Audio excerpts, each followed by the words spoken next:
আপনারা দেখেছেন বিচার সংস্কার নিয়ে এনসিপি তার অবস্থান অটল রেখেছে বিধায় আজকে বাংলাদেশে যেটা অসম্ভব ছিল, খুনি হাসিনার বিচারের রায় আমরা পেয়েছি।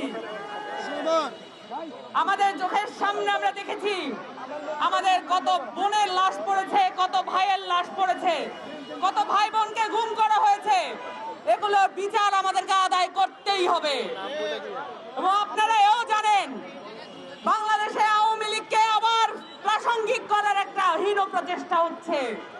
আপনারা এও জানেন এই নির্বাচনে জাতীয় পার্টি অংশগ্রহণ করবে, এই ধরনের হীন প্রচেষ্টাও চলছে।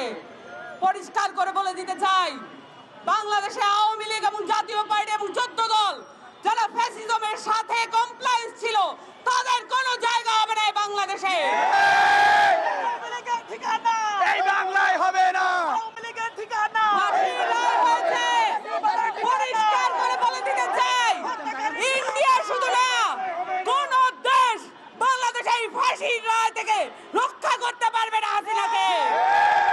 অবিলম্বে হাসিনাকে দেশে এনে ফাঁসির মুখোমুখি করতে হবে।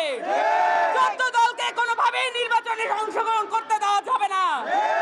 সুষ্ঠু নির্বাচনে বাধাগ্রস্ত করার জন্য নির্বাচন কমিশনকে কোনোভাবে পরিচালিত করা যাবে না। আপনাদের সকলকে ময়দান না ছাড়ার, রাজপথ না ছাড়ার আহ্বান জানিয়ে শেষ করছি।